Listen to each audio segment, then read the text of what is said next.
दोस्तों, अगर हम सच में इस पूरी कहानी की गहराई को समझना चाहते हैं तो हमें समय की धूल को थोड़ा हटाना होगा और याद करना होगा।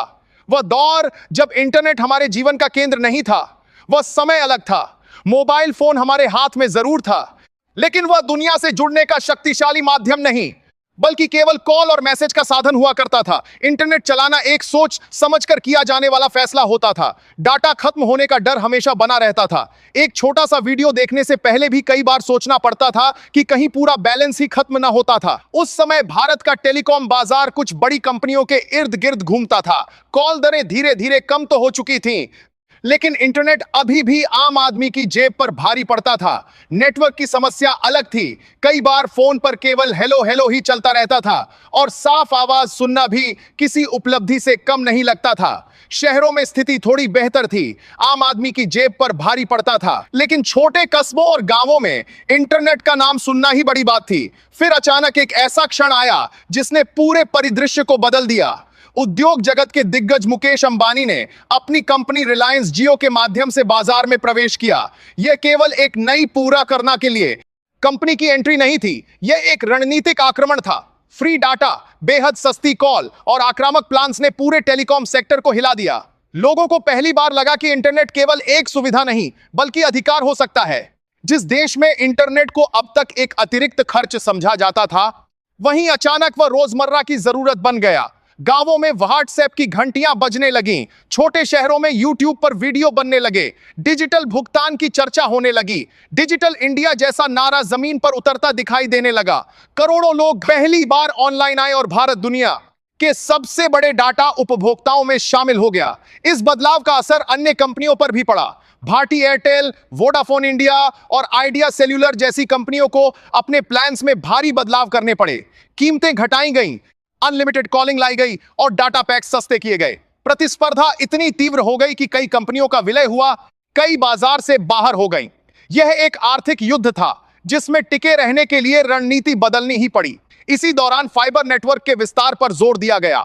जमीन के नीचे केबल का जाल बिछाया गया। शहरों से कस्बों तक हाई स्पीड ब्रॉडबैंड पहुंचाने की कोशिश हुई। हमें लगने लगा कि इंटरनेट का भविष्य तारों में छिपा है। जब तक केबल सुरक्षित है, इंटरनेट सुरक्षित है। लेकिन तकनीक की दुनिया में स्थायित्व एक भ्रम है। जैसे ही कोई मॉडल मजबूत दिखता है, कोई नई तकनीक उसे चुनौती देने के लिए तैयार हो जाती है।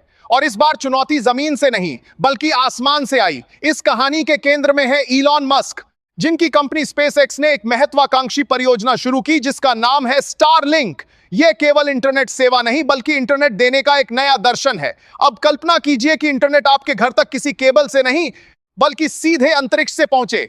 हजारों छोटे सैटेलाइट पृथ्वी की निचली कक्षा में घूमते रहें और आपके घर की छत पर लगा छोटा सा डिश एंटीना उनसे सीधे जुड़ जाए।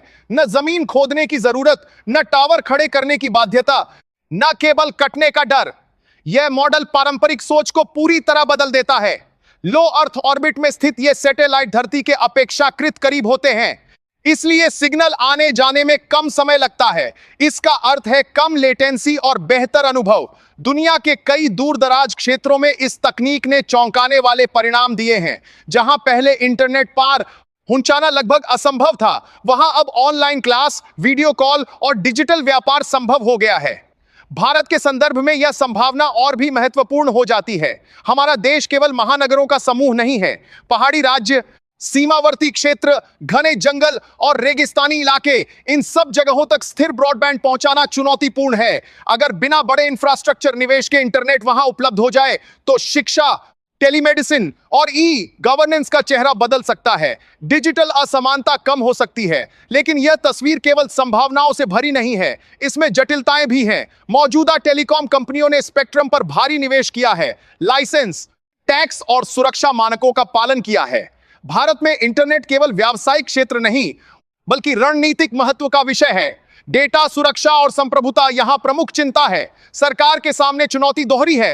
एक और नई तकनीक को प्रोत्साहित करना है ताकि देश तकनीकी रूप से पीछे न रहे।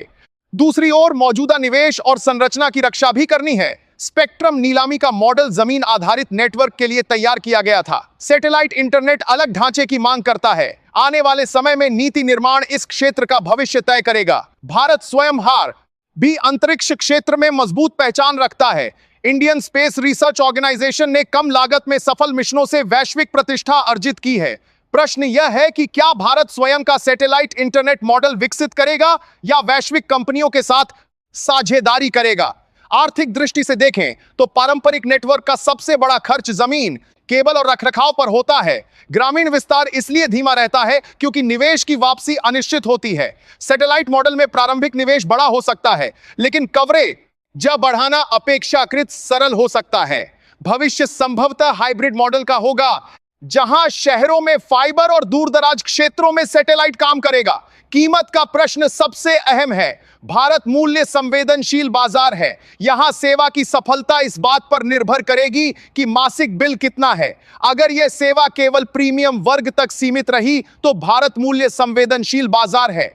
व्यापक प्रभाव सीमित रहेगा। संभावना है कि शुरुआती चरण में हार्डवेयर पर सब्सिडी दी जाए ताकि अधिक से अधिक लोग जुड़ सकें।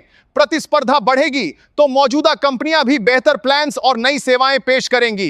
अंततः लाभ उपभोक्ता को ही होगा। सुरक्षा का पहलू भी उतना ही महत्वपूर्ण है। इंटरनेट अब केवल मनोरंजन का साधन नहीं, बल्कि रक्षा, आपदा प्रबंधन और प्रशासनिक संचार का आधार है। सीमावर्ती क्षेत्रों में जहां फाइबर पहुंचाना कठिन है, वहां सैटेलाइट नेटवर्क उपयोगी हो सकता है, लेकिन डेटा नियंत्रण और निगरानी के मानकों को मजबूत रखना अनिवार्य होगा। आने वाला दशक भारत के डिजिटल इतिहास में निर्णायक सिद्ध हो सकता है।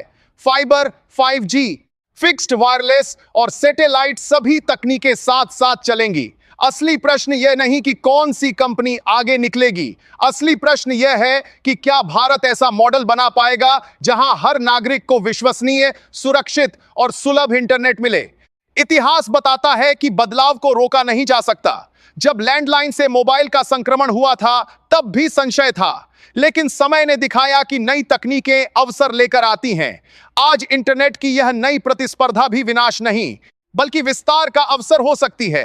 शायद कुछ वर्षों बाद हम पीछे मुड़कर देखेंगे और समझेंगे कि यह केवल कंपनियों की जंग नहीं थी, यह उस यात्रा का अगला चरण था जिसमें भारत ने डिजिटल युग को अपनाया। जमीन के नीचे बिछे केबल और आसमान में घूमते सैटेलाइट मिलकर एक ऐसे भविष्य का निर्माण कर सकते हैं जहां कनेक्टिविटी सच में सर्वव्यापी हो। और तब इंटरनेट शौक नहीं रहेगा, नहीं विलासिता। वह शिक्षा का माध्यम होगा, व्यापार का साधन होगा, स्वास्थ्य सेवाओं का पुल होगा और अवसरों का द्वार होगा। यही वह क्षण होगा जब हम कह सकेंगे कि डिजिटल क्रांति का दूसरा अध्याय शुरू हो चुका है। एक ऐसा अध्याय जिसमें सीमाएं केवल भौगोलिक रह जाएंगी, डिजिटल नहीं।